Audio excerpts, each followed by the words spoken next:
जैसे ही यह ख्याल आया कि बेहोशी में जो हो रहा है वह बंधन ही है, वैसे ही तुम होश में होते हो।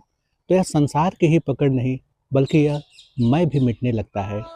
यहाँ तक कि ध्यान, साधना, तप या कोई भी कृत्य हो, जब तक आकांक्षाएं बना हुआ है, तब तक किससे कुछ विशेष मिलेगा तो वह मिलना ही बंधन हो जाएगा। क्योंकि उस मिलने में तुम दूसरे होते हो। जब तक दूसरे की मौजूदगी है, तब तक सत्य प्रतिफलित नहीं हो सकता है। जैसे ही ध्यान, साधना और तप या कोई भी कृत्य में सिर्फ तुम्हारी मौजूदगी हो, कोई पकड़ न हो, तो सत्य स्वतः ही घटित हो जाता है। क्योंकि तुम सत्य स्वरूप हो ही, तुम उस सत्य में मौजूद हो ही, तुम उस ब्रह्म में स्थित ही हो। जब इतना ही बोध हो जाए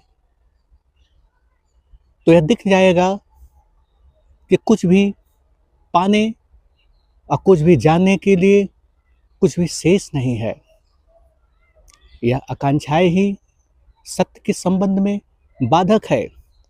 तुम ही बाधक हो और कोई दूसरा बाधा है ही नहीं। जिस भांत आंख के समझ प्रकाश अब बंद होने पर अंधकार, यह आंख के समझ दो स्थिति है, तुम साक्षी हो। ठीक इसी भांत सुख व दुख जीवन के दो प्रवाह है। जैसे ही तुम साक्षी होते हो तो सुख दुख में प्रवाह न होगा। ऐसा नहीं है कि साक्षी होने पर सुख दुख न रहेगा, बल्कि सुख दुख में प्रवाह ना होगा। तुम उसकी विवेचना ही नहीं करोगे, क्योंकि साक्षी में ही सत्य फलित होता है। साक्षी से ही सत्य की प्रथम शुरुआत है।